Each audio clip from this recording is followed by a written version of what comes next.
ধর্ণা প্রত্যাহারের পর পশ্চিমবঙ্গের প্রাক্তন রাজ্যপাল সিভি আনন্দ বোসের সঙ্গে দেখা করতে যাচ্ছেন মমতা বন্দ্যোপাধ্যায়। মুখ্যমন্ত্রী নিজে অবশ্য বলছেন যে সৌজন্য সাক্ষাতের জন্য যাচ্ছি। ধর্ণা প্রত্যাহার আজই করেছেন মমতা বন্দ্যোপাধ্যায়, ধর্ণা শুরুর 5 দিনের মাথায়। আর এরপর সিভি আনন্দ বোস পশ্চিমবঙ্গের প্রাক্তন রাজ্যপাল, তার সঙ্গে দেখা করতে যাচ্ছেন মুখ্যমন্ত্রী।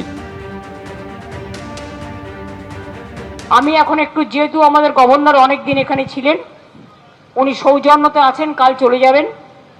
এক্স গভর্নর যাকে সরিয়ে দেওয়া হয়েছে, ইনজাস্টিস হয়েছে, আমি তার সাথে অ্যাজ এ ম্যাটার অফ কার্সি এখান থেকে, তাই বাংলার শিষ্টাচার হিসেবে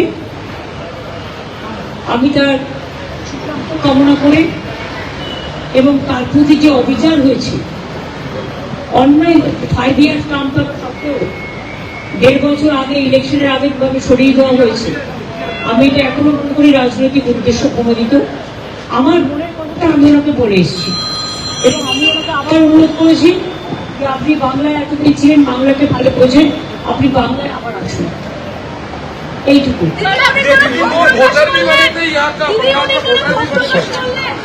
नहीं आगे और कुछ नहीं, ठीक है बोल दिया। मैडम একটাই খালি প্রশ্ন ছিল, ওনাকে যেদিন ওনার রেজিগনেশন হলো তারপরে তিনি রাষ্ট্রপতির আসার কথা ছিল, উনি বাগডোগরায় সেই কারণেই বাগডোগরা যাবে কোন উদ্দেশ্যে? উনি তো আমি প্রাইড দিয়েছিলাম তো গভর্নমেন্টে, যে প্রাইডে বাগডোগরা যাবে বলে ওনার প্রোগ্রাম শিডিউল ছিল।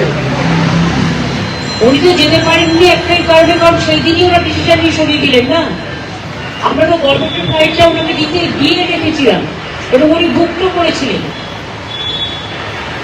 এবং ওনার বাগডোগরায় যাওয়ার কথা ছিল। বাগডোগরা প্রেসিডেন্টের ওখানে ওনার যাওয়ার কথা ছিল, থেকে ওনাকে মেসেজ দেওয়া বাগডোগরায় না দিয়ে দিল।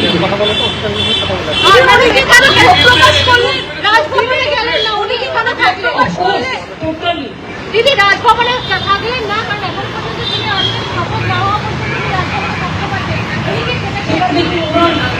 শিষ্টাচার তখন ওনাকে রাখতে হয়নি এবং ইন্ডাস্ট্রিজ হয়েছে, তখন ইন্ডাস্ট্রিজের একটা পক্ষে সুতরাং নিজের মর্যাদা নিয়ে উনি হোটেলে থাকতে চেয়েছিলেন। তখন আমি বললাম যে আপনি হোটেলে কেন থাকবেন।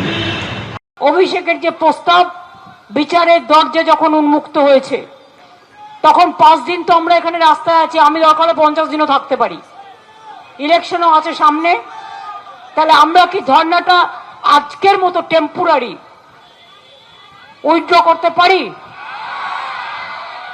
মাননীয়াকে ধর্ণা দিতে দেখেছি কিছুদিন আগে।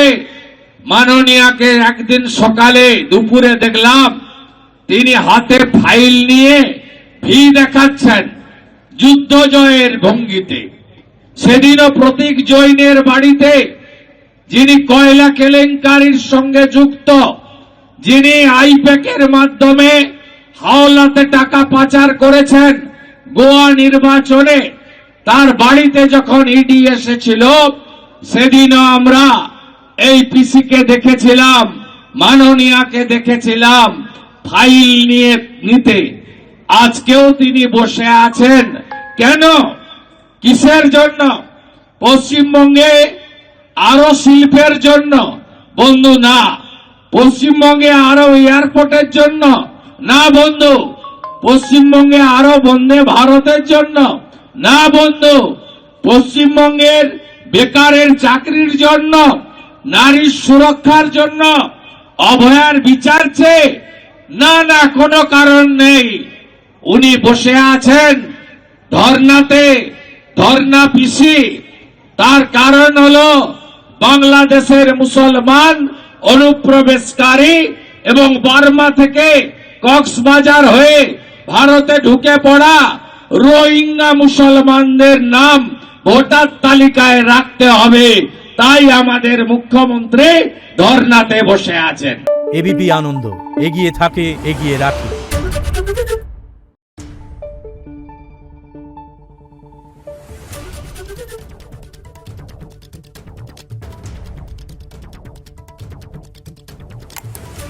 Thank you.